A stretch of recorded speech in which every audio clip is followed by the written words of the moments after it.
కలిగించండి. ఈ మనసులో మాకు తెలియపరచండి ప్రభావ. ప్రతి ఏరియాలో ప్రభావం మేము ఎలా నడుచుకోవాలో, ఎలా ఉండాలో, పవిత్రుడ పరిశుద్ధుడ పరలోకం నుంచి మీ వర్తమానం మాకు పంపించండి. కృపదచ్చి నజరేయుడైన యేసుక్రీస్తు నామమున ప్రార్థిస్తున్నాను తండ్రి. ఆమేన్. హల్లెలూయా. దేవునికి సమస్త మహిమ ఘనత ప్రభావం కలుగును గాక. సందర్భంలో మేము మాత్రం తెలుసుకుంటున్నా మరి యోహాను సువార్త 15వ అధ్యాయము, యోహాను సువార్త 15వ అధ్యాయము మొదటి నుంచి చదువుకుందాం.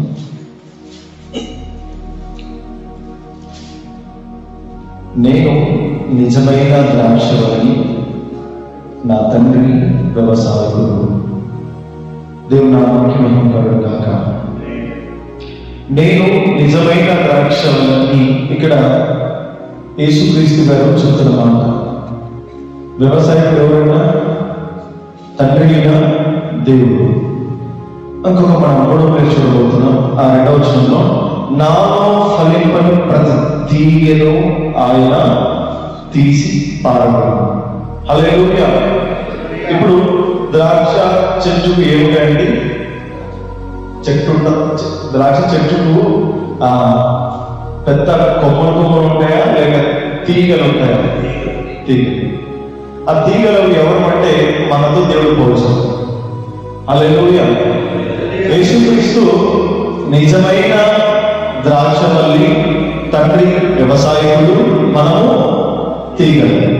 మహిమ కలుగుతారు.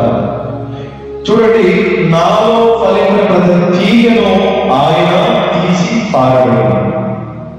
అంటే దేవుడు మన విశ్వాస జీవితంలో దేవుడు కోరే మొదటిది ఏంటంటే మనము ఫలించాలి. హల్లెలూయా. ఒక రైతు కూడా పంట వేసినప్పుడు ఫలించాలని కోరుతాడు కదా.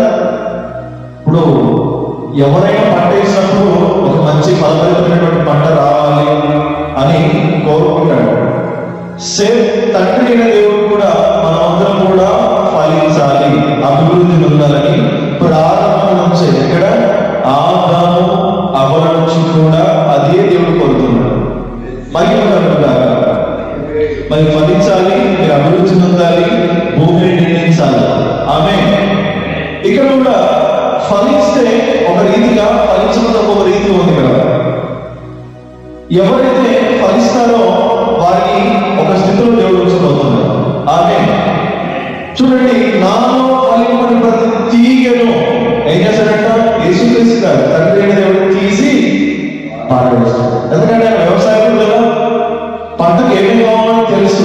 వాటర్ ఎప్పుడు పెట్టాలి, లేక ఎరువు ఎప్పుడు ఇవ్వాలి, దానికి కంచ ఎలా ఉంచాలి, తండ్రి అయిన దేవుడికి ఆ ప్రొటెక్షన్ మొత్తం తెలుసు కూడా.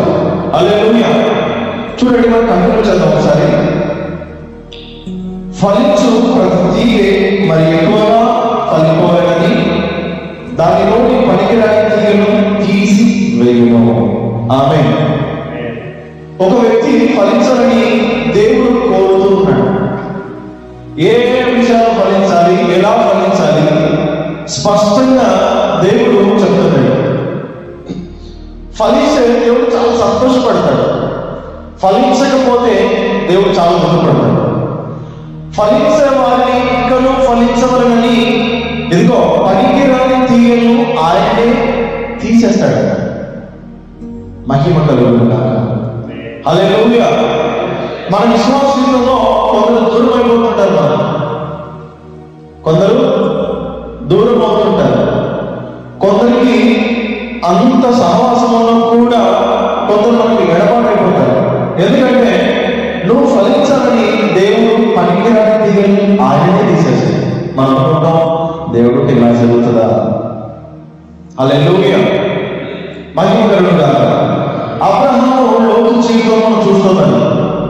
అబ్రహాము పిలుపు కలిగి ఒక ప్రాంతానికి వెళ్ళిపోయాడు. కానీ లోతుకు పిలుపు లేదు.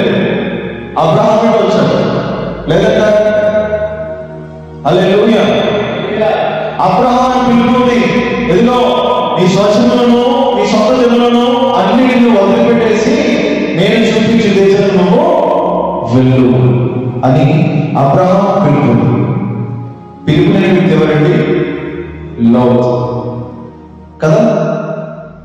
ఈ పిలుపులేని వ్యక్తి పిలుపున్న వ్యక్తిని ఫాలో అవుతున్నాడు. కానీ తీరా చూస్తే అక్కడ దూరం అయిపోయినటువంటి పరిస్థితి. అబ్రహాము లోతు ఇద్దరు కలిసి ఉండింటే దేవుడు అతని ద్వారా సంతోషపడతాడు. అందుకోసం దేవుడు ఆ ఏరియాలో ఆ గొడవ, ఆ సమస్య వచ్చిన వెంటనే దేవుడు ఏర్పాటు చేసేసాడు. ఇక్కడ చెప్తున్న మాట ఏంటంటే, ఫలించేవారు ఇంకనూ ఫలించవాలని, ఇంకనూ ఫలించాలని దేవుడు పనికిరాని తీగను ఆయనే తీసేశాడు. మహిమ కలుగుతుంది. హల్లెలూయా. తర్వాత చూడండి ఒకసారి కూడా వచ్చి కంటి చేద్దాం. నేను మీతో చెప్పిన మాటను బట్టి మీరు ఇప్పుడు పవిత్రులై ఉన్నారు, నా యందు నిలిచి ఉండుడి. ఆమేన్. హల్లెలూయా. ఇప్పుడు మనం క్రొత్త నిబంధన జనులు ఎవరండి? పాత నిబంధన జనులమా? నిబంధన చేయబడిన వారిని, ప్రతిష్ఠించబడిన వారిని, పిలువబడిన వారిని, ఏర్పరచబడిన వారిని. హల్లెలూయా. దేవుడు ఆ దిశగా మనం ఎన్నుకున్నాడు. గర్భంలో ఉన్నప్పుడే, గర్భంలో ఉన్నప్పుడే మనం నియమించాడు జనములకి ప్రవక్తలుగా. హల్లెలూయా. ఆయన మనం ప్రతిష్ఠించుకున్నాడు. పాత నిబంధన భక్తులు వారి పరిశుద్ధాత్మ వారి మీదికి వచ్చినప్పుడు మాత్రమే ప్రవచించేవారు. జస్ట్ పరిశుద్ధాత్మ అలా వచ్చి వెళ్ళిపోయేవాడు. ప్రారంభం నుంచి కూడా పరిశుద్ధాత్మ తాకిడి ఉన్నది పాత నిబంధనలో. కానీ కొత్త నిబంధన ఎలా ఉందంటే, పరిశుద్ధాత్మ దేవుడు జస్ట్ అలా వచ్చిపోవడం కాదు, నిరంతరం ఆయన నీలోనే ఉన్నాడు. హల్లెలూయా. అందుకోసం పరిశుద్ధాత్మకు మీరు ఆలయమై ఉన్నారు. హల్లెలూయా. దేనికండి? పరిశుద్ధాత్మకు ఆలయం ఉన్నారని ఎరగరా అనే ఒక సందర్భం ఏర్పడుతుంది. ఇప్పుడు మనం ఎవరమంటండి? దేవుని ఆలయం. ఇప్పుడు ఈ ఆలయాన్ని పాడు చేసినప్పుడు దేవుడు ఏం చేశాడు? పాడు చేశాడు. మనం పవిత్రులమై ఉన్నాం. చాలా జాగ్రత్తగా మన మాట తీరు కానీ, మన ప్రవర్తన కానీ, మన నడవడిక కానీ, మనం ప్రవర్తించే విధానం కానీ చాలా జాగ్రత్తగా ఉండాలి. పాత నిబంధన భక్తులు చిన్నప్పుడు పొరపాటు చేస్తేనే దేవుడు ఊరుకోలేదు. ఊరుకున్నాడా? మోషే 40 సంవత్సరాలు ఎంతో ప్రయాసంతో, వేదనతో, కష్టంతో ప్రజలు నడిపించాడు. వారి సమస్యలన్నింటినీ పరిష్కారం ఎప్పుడు ఏం చేసినా ఆయన దేవుడితో చెప్పిన వాడు తీరని కొండ ఎందుకు వచ్చేసరికి ఇంకొక పని జరిగింది లేదా? అలాంటి పరిస్థితిలో జస్ట్ దేవుడితో సహవాసం కలిగిన వ్యక్తి కూడా మోషే ఆ మనుషుల మధ్య ద్రోహులారా, ఆ మాటను బట్టి దేవుడు పాలు తెగులు ప్రామిస్ చేసిన కావలేదు ఉందంట లేదు. చిన్న మాటగా దేవుడు అనుకున్నాడు. పాత నిబంధనలోనే. మరి కొత్త నిబంధనలు అయితే ఒక్కొక్కరు మాట్లాడుతున్న ప్రతి మాట కూడా దేవుడు అబ్జర్వేషన్ చేస్తాడు. హల్లెలూయా. వింటున్నాడంట ఆయన ఏం మాట్లాడుతున్నారు అని. మహిమ కలుగును గాక. మనం పవిత్రమై ఉన్నాం, మనం పరిశుద్ధమై ఉన్నాం. ఈ క్రొత్త నిబంధన కాలంలో వారు పాత నిబంధన భక్తులే అని అంటున్నా చేసినప్పుడు హోలీ స్పిరిట్ జస్ట్ ఇలా వచ్చి అలా అయినాడు అంతే. వారంతా ఫెయిత్తో, విశ్వాసంతో చేశారు. ఇప్పుడు పరిశుద్ధాత్మ మనలో ఉన్నాడు. లేదా ఎంతమంది ఉన్నాడు? పరిశుద్ధాత్మ ఉన్నాడు. హల్లెలూయా. పరిశుద్ధాత్మ నీలో ఉన్నప్పుడు వారు చేసిన అద్భుతాల కంటే మనం ఎక్కువ చేయగలం. హల్లెలూయా. అక్కడ మనం కరెక్ట్ అయి ఉన్నాం. ఎక్కడ? ద్రాక్ష చెట్టుకు వేరు అవుతే ఏమీ చేయలేదు. అందుకోసం ఇక్కడ చెప్తున్నాడు 4 వచనం, నా యందు నిలిచి ఉండుడి, మీ యందును నేను నిలిచి ఉంటాను. మహిమ కలుగును గాక.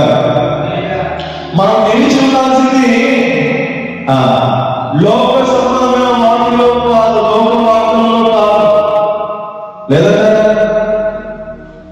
మనం నిలిచి ఉండాల్సింది వాట్సాప్, ఫేస్బుక్, ఫ్లిప్కార్ట్, ఇంకా ఏవేవో కాదు. మనం నిలిచి ఉండాల్సింది మహిమ కలుగునుగాక. హల్లెలూయా. అందుకోసం స్పష్టంగా నా యందు నిలిచి ఉండండి, నేను మీ యందు నిలిచి ఉంటాను. హల్లెలూయా. ఎందుకు ఈ మాట చెప్తానంటే యేసుక్రీస్తు శిష్యులు ఉన్నారండి, 12 మంది ఉన్నారు. హల్లెలూయా. ఎంత మంది ఉన్నారు? 12 మంది ఉన్నారు. కొన్ని సందర్భాల్లో వాళ్ళ అద్భుతాలు చేయలేకపోయారు, దురాత్మలు వెళ్ళగొట్టలేకపోయారు. అవునా? ఎందుకు ఇవన్నీ జరగలేదంటే కరెక్ట్ లేదు. ఆ ప్రార్థన అభిషేకం లేదు, ఆ నడిపింపు లేదు. యేసుక్రీస్తు ఉన్నారు కానీ ఆ సహవాసం లేదు. యేసుక్రీస్తు ఉన్నాడు, వాళ్ళలో ఉన్నాడు కానీ తండ్రితో సహవాసం వదిలిపెట్టాడు. మామూలు స్వార్థ పరిచర్య, నైక్యమో ప్రార్థన. హల్లెలూయా. యేసుక్రీస్తు అలాంటి సహవాసం లేదు. అసలు యేసుక్రీస్తు 30 సంవత్సరాలు కనబడ్డాడు. ఎక్కడున్నాడు? 30 సంవత్సరాలు 30 years ఎక్కడున్నాడు? తన కుటుంబంతోనే ఉండి దేవుని భక్తులు కలిగి దేవునితో సహవాసం కలిగి అలా నడుచుకున్నాడు. హల్లెలూయా. చూడండి, 30 సంవత్సరాలు చేయని పరిచర్య. ఎన్ని సంవత్సరాలు? 30 సంవత్సరాలు చేయని పరిచర్య 3.5 సంవత్సరాలను ముగించేశాడు. హల్లెలూయా. దేవుని నామమున మహిమ కలుగుగాక. ఎన్ని సంవత్సరాలు? 3.5 సంవత్సరాలు. మనమేమో మన జీవితం అయిపోయింది అనుకుంటాం, మన లైఫ్ అయిపోయింది అనుకుంటాం, కానీ చేయలేదు అనుకుంటాం. దేవుడు చేస్తే ఒక నిమిషం కాదు. హల్లెలూయా. ఒక నిమిషం కాదు, మహిమ కలుగునుగాక. కానీ ఇదంతా ఎలా సాధ్యం అంటే పరిశుద్ధాత్మ దేవుడు మనలో ఉన్నప్పుడు. పరిశుద్ధాత్మ దేవుని సహవాసం లేకుండా, పరిశుద్ధాత్మ సన్నిధి లేకుండా మనం ఏం చేయలేదు. ఈవెన్ నువ్వు ఆరాధన కూడా చేయొచ్చు, మన జ్ఞానం బట్టి మనం చేయొచ్చు, కానీ పరిశుద్ధాత్మ కదిలిపోతుంది. హల్లెలూయా. దేవుని నామమున మహిమ కలుగుగాక. పేతురు అప్పరం మనం చూస్తాం, శిష్యులందరూ అప్పరంలో కూడుకుని ఏక మనసుతో ఎడదేగ ప్రార్థన చేసినప్పుడు పరిశుద్ధాత్మ మన మీదకి వస్తుంది. ఎప్పుడు కూడా అలాంటి కార్యక్రమాలు చేశారా? ఎప్పుడు చేయాలి. తన జీవితం ఎప్పుడైనా 10 రోజుల కోసం ప్రార్థన చేశారా? 1 గంట కూడా ప్రార్థన చేయాలి. 1 గంటనైనా ప్రార్థన చేయడం అంటే నిద్రమైనటువంటి మత్తులే ఉన్నారు.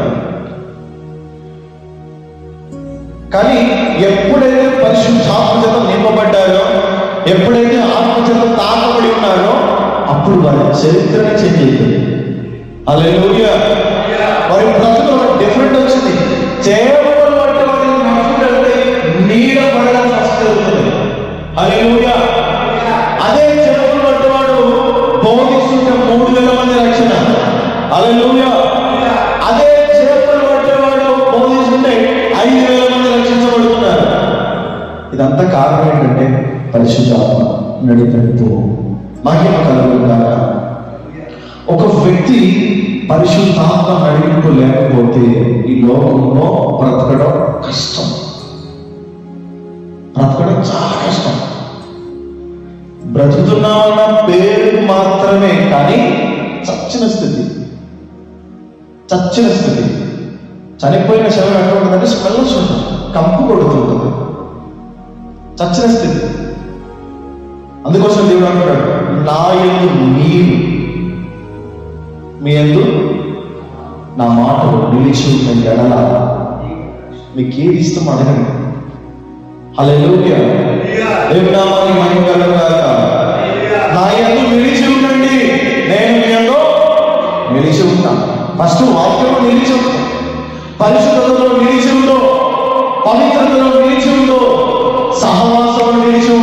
ఆమె ఈ జీవితంలో నా దేవుడు ఏదైనా చెయ్యగలడు. హల్లెలూయా. మనం ఫస్ట్ నేర్చుకోవాలి సహవాసాలు.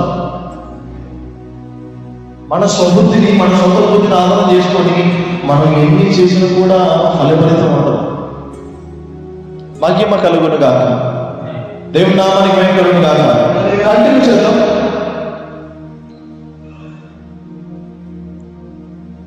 ఆలోచన.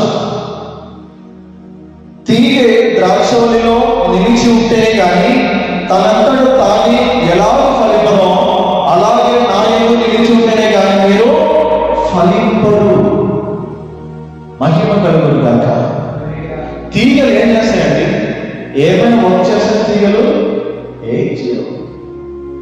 కానీ చెట్టు మాత్రమే భూమిలోకి వెళ్ళి అనేక పోరాటం అనుభవిస్తుంటారు. లేదంటే భూమిలో ఎంత వేడి, ఆ వేడిని ఆ పోరాటం అనుభవించి దాంట్లో సారాన్ని తీసుకొని సప్లై చేస్తారు. హల్లెలూయా. నిజంగా ఈ రోజు కూడా క్రీస్తులో నిలిచిన మనం కూడా యేసయ్య సప్లై చేసేవాడు. ఆమేన్. హల్లెలూయా. యేసయ్య సప్లై చేసేవాడు, మనము అప్లై చేసేవాడు. ఆయన మనకు ఇచ్చాడు, మనం ఇవ్వాలి. హల్లెలూయా. అది ఎప్పుడు ఆగిపోయేది కాదు. ఎప్పుడైనా ఎండకాలం ఆగిపోతుందా, వానకాలం ఆగిపోతుందా, లేదా వేసవికాలం ఆగిపోతుందా? ఆగిపోతుందా? అస్సలు ఆగిపోతుంది. దానిలో జీవం ఎప్పుడు కూడా 24 hours వస్తూనే ఉంటుంది. వేరులో ఏదైతే ఉంటుందో అదే వస్తుంది. కొమ్మలు. మహిమ కలుగును గాక. ఈరోజు వేరు కనబడకపోవచ్చు, కానీ ఇదిగో బయట ఫలాలు కనబడతాయి. హల్లెలూయా. మనం చెట్టును చూసినప్పుడు అర్థమైపోతుంది ఈ చెట్టు ఏది రాదు. ఫలాలను చూసిన అర్థమైపోతుంది ఈ చెట్టు ఏది. కొన్ని సందర్భాల్లో మన మాటలు చూసినప్పుడు అర్థమైపోతుంది ఆత్మీయ జీవితంలో ఏ స్థితిలో ఉన్నాము అని. మన ప్రవర్తన చూసినప్పుడు అర్థమవుతుంది మనం ఏ ఏరియాలో ఉన్నాము అని. హల్లెలూయా. దేవుని నామానికి మహిమ కలుగును గాక. అందుకోసమే నా యందు నిలిచి ఉంటేనే కానీ నేను ఫలింపను. దేవుని యందు నిలిచి ఉంటేనే ఫలిస్తాం. నువ్వు దేవుని యందు నిలిచి ఉండకుండా నువ్వెన్ని చేసినా కూడా వ్యర్థం. ఎన్నైనా చెయ్యి వ్యర్థం. మహిమ కలుగును గాక. తర్వాత కంటిన్యూ చేద్దాం. 5వ ద్రాక్షవల్లిని నేను, తీగలు మీరు. ఎవరు నా యందు నిలిచుదునో, నేను ఎవరి యందు నిలిచుదునో వాడు బహుగా ఫలించును. మహిమ కలుగును గాక. ద్రాక్షవల్లిని నేను, ఈగలు మీద చెప్పాల, తీగలు మీద చెప్పాడు. మనమేమో ప్రార్థన చేసిన ప్రభా నేను బూడిదయ్యా, నేను పురుగునయ్యా, నేను యోగ్యత లేనివాడయ్యా, నేను అర్హుని కాదయ్యా. అతని బంధం భక్తులు అలాగే ప్రార్థన చేశారు. కానీ నువ్వు అనుకున్నట్టు అది కాదు. ఎక్కడైనా సింహం గాడిదను కంటదా? సింహము గాడిదను కంటదా? మనిషి కుందేలు కంటడా? మనిషిని కంటాడు. హల్లెలూయా. కుక్కనే కంటదు, నక్కనే కంటదు కదా, కంటదా? చూడండి, దేవుడు కూడా తన స్వరూపంలో జన్మింపజేశాడు. ఎలా? తన స్వరూపంలో. ఇప్పుడు నేను చూస్తే నీలో క్రీస్తు పడుతున్నారు. హల్లెలూయా. నువ్వు క్రీస్తు స్వరూపంలో ఉన్నావు కాబట్టి నువ్వు బలహీనత సరి చేసుకుని బేసిక్ గా నిలబడాలి. అంతే, చక్కగా నిలబడాలి. నీ అందరూ నిలబడలేవు. ఆత్మ దేవుడు నిలబడితేనే. ఆత్మదేవుడు నిలబడాలంటే సహవాసం. హల్లెలూయా. ఆ నిలబెట్టాలంటే ఫస్ట్ సహవాసం చేయాలి. ప్రార్థన, వాక్యం, విశ్వాసం, పరిశుద్ధత, పవిత్రత ఇవన్నీ ఉండాలి. 24/7 సెల్లో ఉంటే మనం నిలబడలేము. హల్లెలూయా. దేవుని నామానికి మహిమ కలుగును గాక. నా యందు నిలిచి ఉంటేనే తప్ప మీరు ఫలింపరు. తర్వాత నాకు వేరుగా ఉండి మీరు ఏమీ చేయలేదు. హలో, నాకు వేరే ఉంది ఏమి ఎవరా దేవుని మాటను ధిక్కరించిపోయి ఏమో సాధించాలనుకున్నాడు, ఏమో సాధించాలనుకున్నాడు. ఏం చూసాలేరు బాబు అని నేనేం పట్టడానికి కూడా బాగుంటే ఎక్కడికి వెళ్తున్నాడు? హర్షిస్తున్నాడు. ఇలాంటి ఏమనుకుంటారు జాగ్రత్త. హల్లెలూయా. వెళ్ళమన్న చోటుకి వెళ్ళకుండా సొంత ఆలోచన ఒకటి లోపల. ఏది? సొంత ఆలోచన. కొన్ని సందర్భాల్లో మనం సొంత ఆలోచన నెరవేర్చుకున్నాం. హోలీ స్పిరిట్ ఎన్నోసార్లు బలవంతం చేస్తున్నాను, అది చేయాలో, ఇది నీకు తగలిది, అసలు నువ్వు మాట్లాడవచ్చా అని లోపల హోలీ స్పిరిట్ చెప్తుంటాడు. అరే నీకు బుద్ధి లేదా, అంత బూతులు మాట్లాడుతున్నా. ఎన్నోసార్లు పలుమార్లు పరిశుద్ధాత్మను కల్పించిన కూడా లోపడం. ఎందుకంటే నీ రూట్ నీది, నా రూట్ నాది. హల్లెలూయా. అది చాలా డేంజర్. పరిశుద్ధాత్మ దేవుడికి విధేయత చూపించాలి. ఒక చంటి పిల్లోకి ఎలా అయితే లోపడతాడో అలా లోపడినప్పుడే ఉన్నత స్థితిలో దేవుడు మనం హెచ్చిస్తాడు. హల్లెలూయా. దేవుని నామానికి మహిమ కలుగును గాక. ఎవరో చూడండి, వెళ్ళవల చోటుకి వెళ్ళలా, సొంత తరపు ఒకటి ఉంది. కానీ దేవుడు ఊరుకోడు. నీ మీద దేవుడు పిలుపుకున్నట్టే నువ్వు సామానికి వెళ్ళినా కూడా ఆ మృతుల నుంచి కూడా దేవుడు ఎప్పుడు వస్తాడు. హల్లెలూయా. నీ మీద దేవుడు పిలుపుందంటే, నువ్వు ఒకవేళ దేవుడు ప్రణాళికలో నువ్వు ఉన్నావంటే, నువ్వు ఊపిరి చచ్చిపోతున్నా కూడా మరణ లేకుండా వచ్చి చేస్తావా చెయ్యి, లేదంటే ఎప్పుడు వెళ్తాడు చక్కగా. ఇదే వేరే ఒకవేళ వదిలిపెట్టి మన సొంత ప్రయత్నం చేసినా కూడా ఫలపరితం ఉండదా? అస్సలు. నేను 17 సంవత్సరాల దేవుడు నన్ను సేవ చేసుకున్నాను. నేను దేవుడిని బట్టి నాకు కనీసం జాబ్ అంటే చాలా ఇష్టం, పోలీస్ కావాలి. అప్పుడు నేను కనీసం జాబ్ అప్లై చేశాను. దేవుడు ఒక మాట చెప్పాడు, నాకు వేరే వేయించలేదు. చాలా ప్రయత్నం చేశాను. హల్లెలూయా. దేవుని నామానికి మహిమ కలుగును గాక. చాలా ప్రయత్నం చేశాను. ఎక్కడికి వెళ్ళినా ప్రతిఫలం ఉండదు. కానీ ఎప్పుడైతే పిలుపు దగ్గరకు వస్తామో, పిలుపు సరళతకు వస్తామో, నీ జీవితం డిఫరెంట్ ఉంటుంది. హల్లెలూయా. యోనా అలా విన్నా, చెప్పిన కూడా విన్నా. కొంతమంది చూడండి, మంచిగా చెప్తున్నావు, ప్రేమగా చెప్తున్నావు, వినడు. నువ్వెవడురా లేదన్నా, అసలు నువ్వెంత నేనెంత, అసలు నువ్వు నిన్న మొన్న వచ్చావు అనుకుంటా. హల్లెలూయా. యోనా చూడండి, దేవుని మాట విన్నా, ధిక్కరించాడు. ఓకే, వెళ్ళిపోయాడు. ఏం జరిగింది చూస్తాం మనం. అక్కడ ఈ మనిషికి మనశ్శాంతి లేదు, ఓడలోకి మనశ్శాంతి. నువ్వు దేని పిలుపు నుంచి దూరమైన ఉంటే నీకు మనశ్శాంతి ఉండదు, నీ ఇంట్లో వాళ్ళు కూడా మనశ్శాంతి ఉండదు. గల్లిపిల్లి లేకపోతే సముద్రం అడుగు కొడుతూనే ఉంటుంది. ఇది కాకుండా ఇంకో సమస్య కొడుతూనే ఉంటుంది. లాస్ట్ అక్కడ ఏంటి అసలు ఇంత భక్తి చేస్తున్నావు, ఇవన్నీ ఎలా వస్తున్నాయి అని మనకు డౌట్ వస్తుంది. మేము కాదు, ఆవిడే సుఖంగా నిద్రపోతున్నాడు దేవుని మాట అనుకుంటా. అక్కడ అమరున్నా వీళ్ళందరూ వాళ్ళ దేవుళ్ళకు ప్రార్థన చేసుకుంటున్నారు. అయ్యా అని మనవాడు ఏం చేయట్లా, ప్రశాంతం పడుకున్నాడు. ఎందుకంటే అంటే చచ్చిపోతాడు కదా, ఇంటికి చచ్చిపోతాడు బాబు అని పడుకున్నాడు. లేకురే బుద్ధి లేదా నీకు, నీ దేవుడికి ప్రార్థన చేసుకో. హల్లెలూయా. ప్రార్థన చేసుకుంటే చీట్లు వేసినాను, ఇది వనవల్లో సుందరబాబు అని చెప్తే మనవాడు అన్నాడు, ఎవరు యోనా, కొన్నిసార్లు మనమే కార్యక్రమంతో దేవుని మాట్లాడుకుంటున్నాం. కుటుంబాల పోరాలు ఎంత తెలుసా, నువ్వే కారణం. కొన్నిసార్లు నువ్వే కారణం. విననప్పుడు హల్లెలూయా. తీరా వారందరికీ నష్టం జరిగింది ఈ మనిషి వల్ల. ఎవరికి?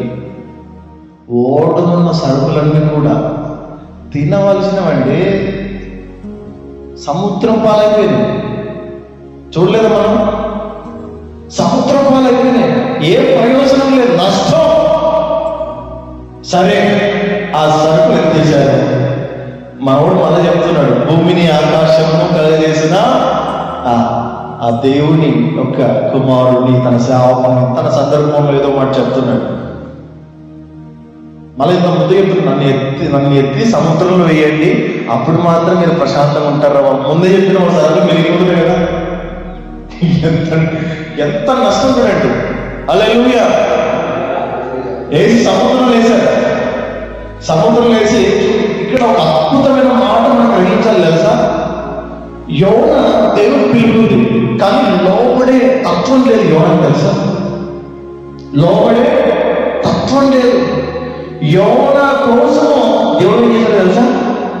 ఆ తిమింగలానికి 3 రోజులు ఫాస్టింగ్ పీరియడ్ ఉంటాడు.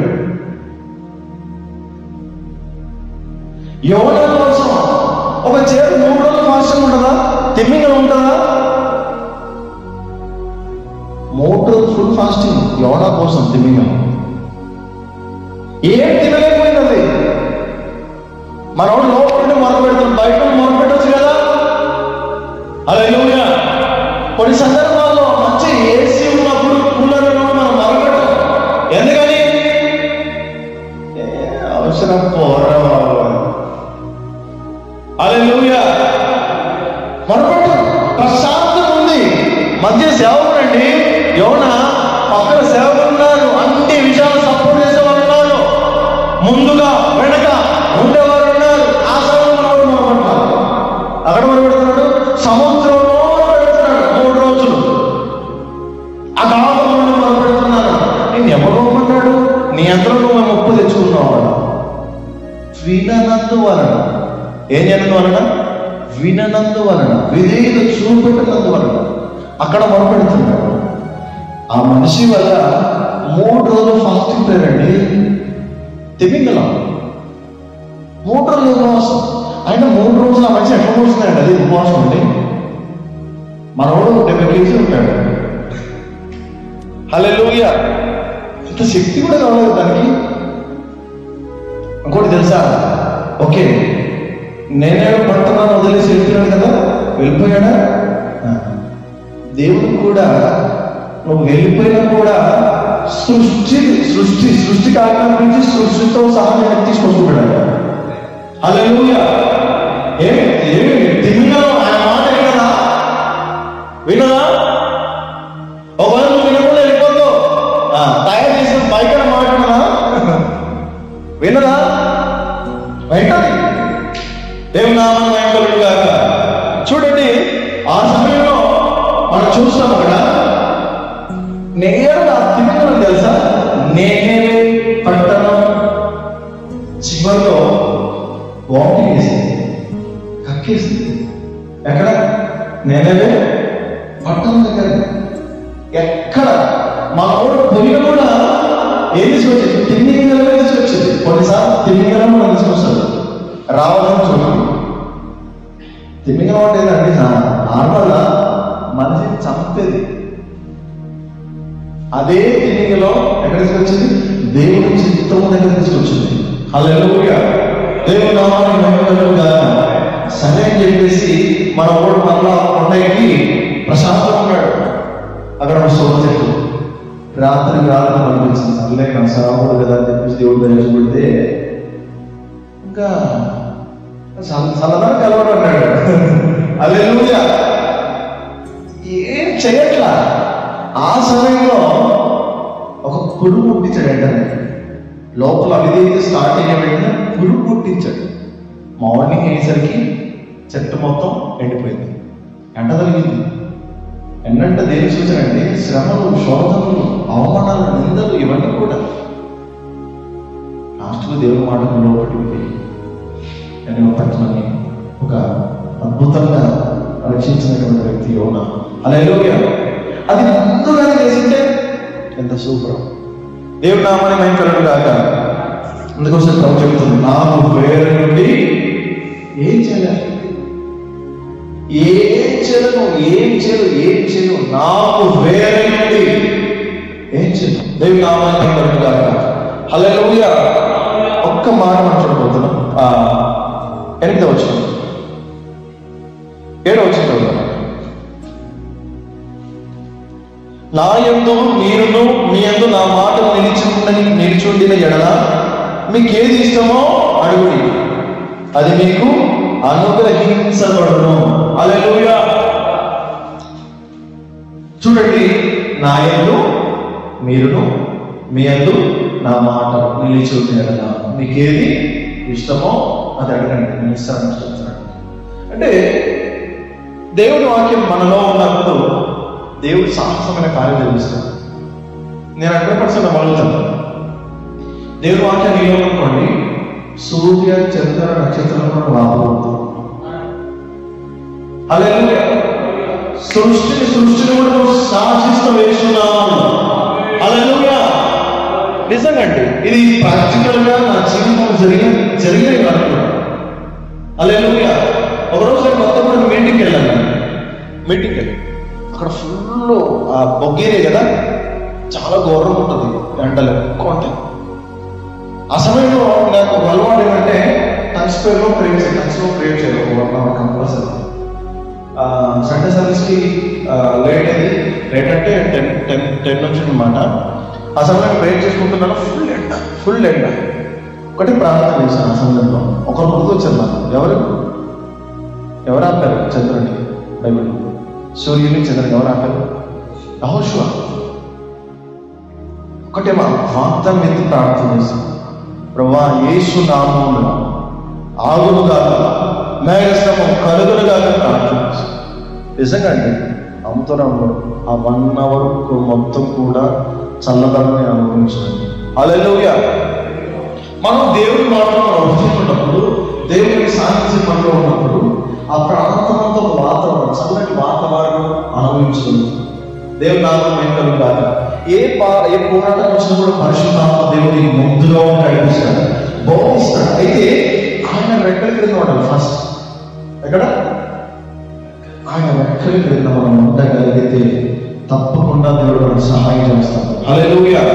నిజమైన ద్రాక్షలు ఆయన వ్యవసాయం, ఆయనలో మనం ఫలించాలని కోరుతున్నాడు. దేవుని నామమున ఈ మాటలు మన జీవితంలో దేవుడు స్థిరపరచును గాక. హల్లెలూయా. రైట్, చిన్న ప్రార్థన చేసుకోబోతున్నాం. మహోన్నతుడానికి మన స్తోత్రాలు ప్రభా, మీ కృతజ్ఞతలు తండ్రి.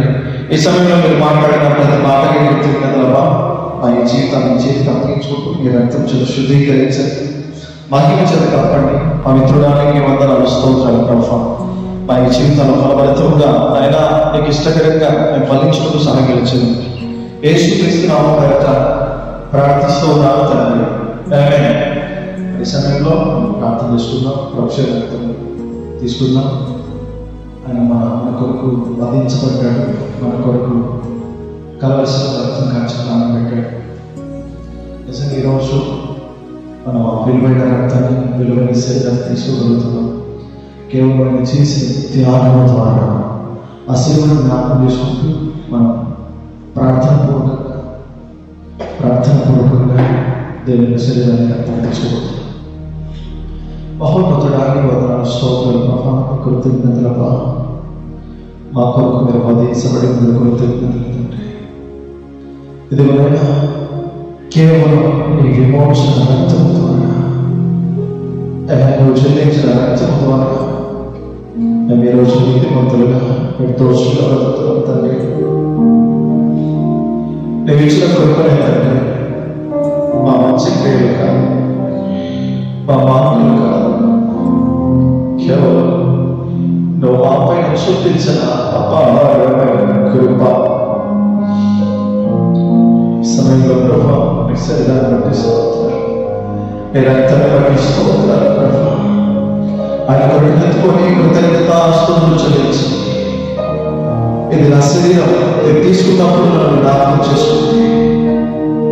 ఇది నీ కొరకు విలువైనటువంటి నా శరీరం. ఆయన కొరకు పాపం ఎత్తుకొని కృతజ్ఞత ఆలోచించి ఇది నీ కొరకు చింతించనివ్వండి రక్తం కొరచని మన రక్తం ఇది తీసుకున్నాం నన్ను ప్రవేశించి పరిశుద్ధాత్మ ఈ శరీరంలో ఈ రక్తము తీసుకున్నాడు మన ప్రతి బలహీనత తొలగించబడగా ఈ రక్తం చేత శుద్ధీకరించండి ప్రతి ఖాళీ యేసును ప్రేమిస్తూ మహిమరించబడగా రక్తంతో పవిత్రపరచండి ఈ శరీరం రక్తం తీసుకుని మీ వాళ్ళ చూపించు సహాయం వచ్చి వాళ్ళ జీవితాన్ని యేసు నామములో ప్రార్థిస్తున్నాను. ఆమేన్ ఆమేన్. అందరూ కూడా హృదయపూర్వక వైపు చూద్దాం. శిలువలో కాయాలను చూడండి. వధించబడిన రక్తం, విలువైన రక్తం, నిర్దోషమైన రక్తం, ప్రాణాన్ని సహితమే అర్పించినటువంటి